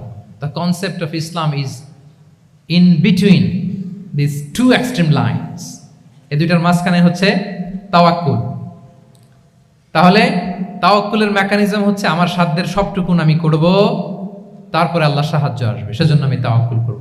আপনারা মুসা আলাইহিস সালামের ঘটনা জানেন। উনি যখন বনি ইসরাইলকে নিয়ে লোহিত সাগরের সামনে আসলেন, ফেরাউন তার সৈন্য নিয়ে ধাওয়া করলো, আল্লাহ তাআলার সাথে সাথে কি রাস্তা বানাই দিলেন নাকি? সাগরের মাঝখানে না। আল্লাহ বললেন আনিদ্রিব বিআসাকাল বাহর, লাঠি দিয়ে একটা বাড়ি মারো সাগরে। মুসা আলাইহিস সালাম বাড়ি না মারলে তো আল্লাহ রাস্তা বানাতে পারতেন না, না পারতেন না? পারতেন, কিন্তু এটা তাওয়াক্কুলের মেকানিজম নয়। ওনাকে বলেছেন বাড়ি মারো, উনি লাঠি দিয়ে বাড়ি মারলেন, বিশাল রাস্তা হয়ে গেল। মারিয়াম আলাইহিস সালাম যখন ঈসা আলাইহিস সালামকে ডেলিভারি করলেন, ক্লান্ত শ্রান্ত ক্ষুধার্ত, কি খাবেন? আল্লাহ তাআলা বললেন ওয়াহুজ্জি ইলাইকি বিজিযইন নাখলাতি তুসাকিত আলাইকি রুতাবান জানিয়া, মানে মারিয়াম একটু কষ্ট করে উঁচু হয়ে পাশে একটা খেজুর গাছ আছে, ওটা ডাল ধরে টান দাও, টসটসে পাকা খেজুর পড়বে নিচে, ওটা খাও। উনি টান না দিলে আল্লাহ এমনি অটোমেটিক্যালি পাঠাতে পারতেন না খেজুর? আল্লাহ পাঠাননি। তাহলে এই পৃথিবীর সিস্টেম হচ্ছে আপনাকে কষ্ট করতে হবে, আপনার রোলটা আপনাকে প্লে করতে হবে। ইসলামে তাওয়াক্কুল is always at the second step, the first step is your effort. আপনাকে চেষ্টা করতে হবে, তারপরে আপনি তাওয়াক্কুল করবেন, তাহলে এটা প্রপার তাওয়াক্কুল হবে। তাহলে এখন থেকে হাত গুটিয়ে বসে থেকে আল্লাহ ভরসা বলবেন? আমরা এটা ভুল করে ফেলি। রাসূল সাল্লাল্লাহু আলাইহি ওয়াসাল্লাম, ওনার কাছে আল্লাহর সাহায্য আসতো, জিবরিল আলাইহিস সালামও আসতো, তারপরেও কখনো তিনি নিজের ভাগ্য আল্লাহর হাতে ছেড়ে দিতেন না। আমাদের মতো যা করে আল্লাহ ভরসা বলে কখনো নিজের ভাগ্য আল্লাহর হাতে ছেড়ে দিতেন, বরং নিজের সাধ্যের সবটুকুন দিয়ে তিনি চেষ্টা করতেন। তারপর তিনি ভরসা করতেন কার উপর? আপনি হিজরতের ঘটনাটা দেখেন। আল্লাহ যেদিন বললেন যে আজ রাতেই তুমি আর আবু বকর হিজরত করো, রাসূল সাল্লাল্লাহু আলাইহি ওয়াসাল্লাম ওই দিন দুপুরবেলা আবু বকর রাদিয়াল্লাহু তাআলা আনহুর ঘরে গেলেন। তিনি কখনো দুপুরবেলা বেরোন না, তিনি কখনো মাস্ক পরে বেরোতেন না। সেদিন তিনি মাস্ক পরে বেরোলেন, খারাজা মুতাকান্নিয়ান, মুখ ঢেকে বেরোলেন। আবু বকর রাদিয়াল্লাহু তাআলা আনহুর ঘরে যেয়ে বলেন, আবু বকর আখরিজ মান ফিল বাইত, ঘরে যারা আছে বের করে দাও, প্রাইভেট আলাপ আছে। আবু বকর রাদিয়াল্লাহু তাআলা আনহু বলেন, ইয়া রাসূলুল্লাহ, আসমা আর আয়েশা একজন তো আপনার পরিবার, আর একজন তার বোন, আমরাই তো, বলেন। রাসূল সাল্লাল্লাহু আলাইহি ওয়াসাল্লাম আশ্বস্ত হলেন, বললেন যে আজ রাতেই আমরা হিজরত করব, আজ রাতেই। মক্কা থেকে মদিনা হচ্ছে উত্তর দিকে, কোন দিকে? আপার নর্থ। তিনি মক্কা থেকে মদিনায় হিজরত করবেন উত্তরে, কিন্তু তিনি বের হলেন দক্ষিণ দিক দিয়ে, শত্রুর চোখে ধুলি দেওয়ার জন্য। দেখেন, দিনের বেলা বেরোলেন না, রাতে বেরোলেন। দেখেন, একটার পর একটা প্রিকশন। দুপুরে বেরোলেন, চেহারা ঢেকে বেরোলেন, প্রাইভেসি মেনটেন করলেন। ডেস্টিনেশন এদিকে, বের হলেন এই দিক দিয়ে, সবার চোখের অন্তরালে তিনি বের হলেন। এবং তিনি আবু বকর রাদিয়াল্লাহু তাআলা আনহুকে বললেন, সবাই যেই পথে মদিনা যায় আমরা কিন্তু ওই পথে যাব না, ক্যারাভানগুলো যেই পথে যায় ওই পথে না, সাওয়াহিলি একটা আনইউজুয়াল রুট ধরে আমরা যাব, সাগরের পার ঘেঁষে ঘেঁষে, যাতে ওরা বুঝতে না পারে। এই জন্য আবু বকর রাদিয়াল্লাহু তাআলা আনহু একজনকে ভাড়া করলেন, আব্দুল্লাহ ইবনে উরাইকেত নামে, যে আনইউজুয়াল রাউটটা চিনে, যে সাগরের পাশ ঘেঁষে চলে যাওয়া পথ দিয়ে মক্কা থেকে রাসূল সাল্লাল্লাহু আলাইহি ওয়াসাল্লামকে মদিনায় পৌঁছায় দেবে। 2টা উট তিনি 2 মাস ধরে এটাকে নার্চারিং করে রাখলেন, 3 দিন আবু বকর রাদিয়াল্লাহু তাআলা আনহু এবং রাসূল সাল্লাল্লাহু আলাইহি ওয়াসাল্লাম গারে সাউরে অবস্থান করলেন 3 দিন, যাতে করে বুঝতে পারেন যে মক্কায় তাদের ব্যাপারে কি বলা হয়। এবং আবু বকর রাদিয়াল্লাহু তাআলা আনহুর ছোট্ট ছেলে আব্দুল্লাহকে অ্যাসাইন করা হলো যে আব্দুল্লাহ, তুমি তো ছোট মানুষ, তুমি প্রতিদিন মক্কার বাজারে যেয়ে শুনবা যে আমাদের ব্যাপারে কুরাইশরা কি বলে। নিশ্চয়ই তারা তন্ন তন্ন হয়ে আমাদেরকে খুঁজবে, না পেয়ে ওরা কি কি পলিসি নেয় এটা এসে আমাদেরকে জানাবো। সুবহানাল্লাহ।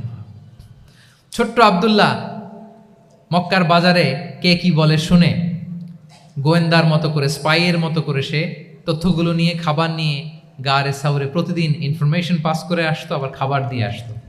আচ্ছা বলেন তো, এই ছোট্ট আব্দুল্লাহ যেই পথে যায় মরুভূমির উপরে তার ফুটপ্রিন্ট আছে না? আব্দুল্লাহর ফুটপ্রিন্ট। তো কোরাইশরা তো তন্ন তন্ন হয়ে রাসূল সাল্লাল্লাহু আলাইহি ওয়াসাল্লামকে খুঁজতেছে, ডানে বায়ে সামনে পেছনে সব জায়গায়। তারা যদি আব্দুল্লাহর ছোট্ট পায়ের ছাপ পায় আর সেটাই যদি ফলো করে, তাহলে ডিরেক্টলি তারা কোথায় যেয়ে পৌঁছবে? রাসূল সাল্লাল্লাহু আলাইহি ওয়াসাল্লামের কাছে, গারে সাউরে। আল্লাহ রাসূল সাল্লাল্লাহু আলাইহি ওয়াসাল্লাম কি করলেন? আবু বকর রাদিয়াল্লাহু তাআলা আনহু কি করলেন? আমির ইবনে ফুহায়রা নামে আরেকটা লোককে অ্যাসাইন করলেন যে 3 দিনের জন্য আব্দুল্লাহ যখন তথ্য নিয়ে খাবার দিয়ে চলে যাবে, আমির ইবনে ফুহায়রা, তোমার কাজ হচ্ছে যেই পথ দিয়ে আব্দুল্লাহ হেঁটেছে এই পথ দিয়ে তুমি আমাদের ছাগলগুলোকে একটু চড়াই দিবা।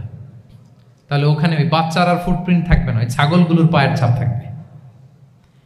অনেক লম্বা ঘটনা, এরকম একটার পর একটা প্রিকশন আল্লাহ রাসূল সাল্লাল্লাহু আলাইহি ওয়াসাল্লাম এবং আবু বকর রাদিয়াল্লাহু তাআলা আনহু ওনারা নিয়ে তারপরে হিজরতের পথে রওনা হয়েছেন। এবং যখন রওনা হয়েছেন রাসূল সাল্লাল্লাহু আলাইহি ওয়াসাল্লাম ডানে বায়ে তাকান না, তিনি কোরআন তেলাওয়াত করছিলেন। হি ওয়াজ রিসাইটিং দ্য কোরআন, কারণ now he is in the state of তাওয়াক্কুল। এখন তিনি তাওয়াক্কুল করতেছেন। তাহলে বলেন তো, তাওয়াক্কুল কি শুরুতে না শেষে? তারপরে কতটা শেষে?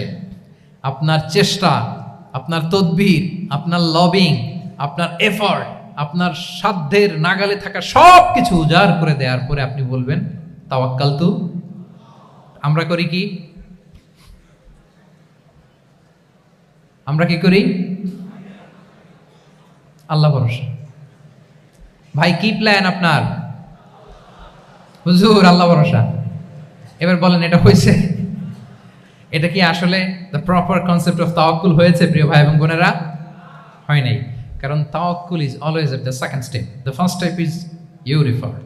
আপনি আপনার সাধ্যের সবটুকু করবেন, তারপর কি করবেন? ক্লিয়ার? সব শেষ। কথা হচ্ছে, আপনি যদি ইসলামিক লাইফস্টাইল মেনটেন করতে চান, আপনাকে উম্মাহ সেন্ট্রিক অ্যাটিটিউডের অধিকারী হইতে হবে। উম্মাহ সেন্ট্রিক। আমাদের মুসলিম উম্মাহ একটা দুঃখী উম্মাহ, নেতৃত্বহীন উম্মাহ, বলিষ্ঠ নেতৃত্বের অভাবে এদিক থেকে লাথি মারলে আমরা এদিকে যাই, এদিক থেকে মারলে এদিকে যাই। শুধু একটা স্ট্রং লিডারশিপের অভাব, ঠিক কিনা বলেন? এই যে আমাদের রোহিঙ্গা ভাইয়েরা 10 মিলিয়ন আসছে, ওনারা এখন 1 মিলিয়ন আসছে, 10 লাখ, এখন বোধহয় 2 মিলিয়ন প্লাস হয়ে গেছে বা 3 মিলিয়ন হয়ে গেছে। আমি গত মাসে গিয়েছিলাম রোহিঙ্গা ক্যাম্পে দেখার জন্য তাদের কি অবস্থা। এমন মানবতার জীবনযাপন তারা করতেছে। ধর্মে তারা কোন ধর্মের বলেন তো? আমাদের ভাই, আমাদের বোনেরা, তাদের কোনো সলিউশন নাই। কাশ্মীরের ভাই বোনদের কি অবস্থা দেখেন তো। আর গাজার অবস্থা নাই বা বললাম।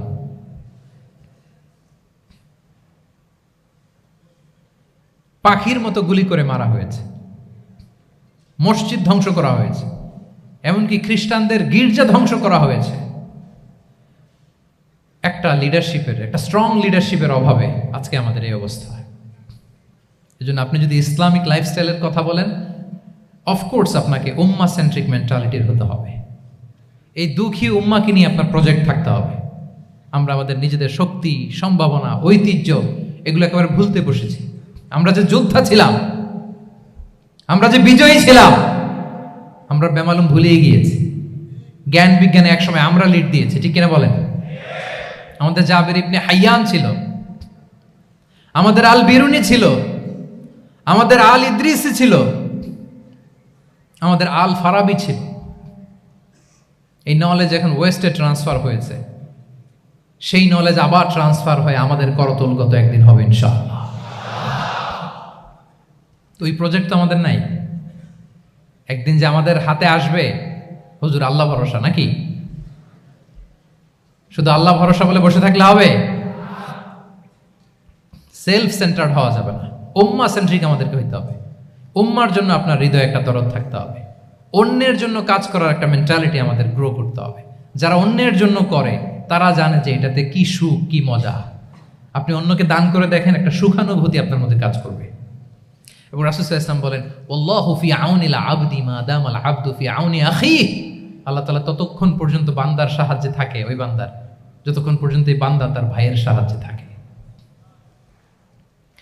এজন্য আমাদের প্রতিটি কাজে, পদক্ষেপে আমাদের নির্যাতিত ভাইয়েরা যেন তারা আমাদের চিন্তায় থাকে, তারা যেন আমাদের দোয়ায় থাকে, আমাদের সহযোগিতায় থাকে, এবং উম্মার জাগরণে যেন নিবেদিত হয় আমাদের সকল এফোর্ট, সকল প্রজেক্ট, সকল প্রচেষ্টা।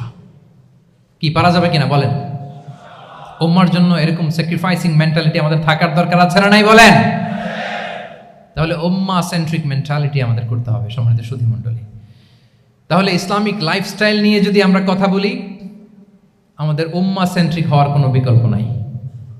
আমি যদি পুরো আলোচনার সামারি করি, তাহলে বলতে হবে, শুরুতে আমি যেটা বলেছিলাম যে এখানে পিক অ্যান্ড চুজ করে ইসলামিক লাইফস্টাইল অ্যাডাপ্ট করার আমাদের কোনো সুযোগ, মনে আছে যে কথা দিয়ে শুরু করেছিলাম? পিক অ্যান্ড চুজ করা যাবে মন মতো? না, পুরোটাই মানতে হবে। এবং 8টা, মোস্ট লাইকলি 8টা core values of Islamic lifestyle আমি আপনাদের সাথে শেয়ার করেছি। একটু যদি রিকল করি, 1 নম্বরে কি বলেছিলাম বলেন তো? হালাল, হালাল মেনটেন করতে হবে, হারামের সাথে আমাদের কোনো সম্পর্ক। 2 নম্বরে প্রোডাক্টিভিটি। 3 নম্বরে ফিতরা বেসড লাইফস্টাইল হতে হবে। 4 নম্বরে মডেস্টি। 5 নম্বরে হতাশ হওয়া যাবে না, মনকে তুমি বুঝিয়ে বলো আল্লাহ আছেন আমার সাথে, অপটিমিজম। তারপরে আল্লাহর উপর ভরসা করা, গ্রেটফুলনেস। 7 নম্বরে কোনো কিছু না করে, হ্যাঁ, সব কিছু করার পরে, মাশাআল্লাহ, অ্যাবসলিউটলি রাইট আনসার। সব কিছু আমার সাধ্যের সবটুকুন করার পরে কি করব? কার উপর তাওয়াক্কুল করব? এবং আমরা উম্মাহ সেন্ট্রিক চিন্তা লালন করব, উম্মাহ কেন্দ্রিক। পারা যাবে তো? এই কোর ভ্যালিউজগুলো যদি আপনি মেনটেন করেন, this would be the Islamic lifestyle. সম্মানিত সুধী, ইসলাম আমাদেরকে যে লাইফস্টাইল প্রেসক্রাইব করেছে, সেই প্রেসক্রাইব লাইফস্টাইলই আমাদেরকে সাবস্ক্রাইব করতে হবে। এর বাইরে মুসলিমের কোনো লাইফস্টাইল থাকতে পারে? এর বাইরে অন্য কোনো লাইফস্টাইল আল্লাহর কাছে গ্রহণযোগ্য হতে পারে? আল্লাহ তাআলা আমাদের সবাইকে কথাগুলো বোঝার ও আমল করার তৌফিক দান করুন। সম্মানিত সুধী মণ্ডলী, আমি আবারও পাঠশালাকে শুকরিয়া জানাই, বিশ্ববিদ্যালয় কর্তৃপক্ষকে শুকরিয়া জানাই, এবং দীর্ঘ 1 ঘন্টারও বেশি সময় ধরে আপনারা যারা এই লম্বা আধুনিক যুগে ইসলামিক লাইফস্টাইল শিরোনামের এই সেমিনারে অংশগ্রহণ করলেন, আপনাদের সবাইকে আবারও প্রাণ ঢালার শুভেচ্ছা এবং অভিনন্দন জানিয়ে আমার আলোচনা এখানেই আমি শেষ করছি। হাযা মা ইনদি ওয়াল ইলমু ইনদাল্লাহি আলাইহি তাওয়াক্কালতু ওয়া ইলাইহি উনীব। ওয়াসসালামু আলাইকুম ওয়া রাহমাতুল্লাহি ওয়া বারাকাতুহু।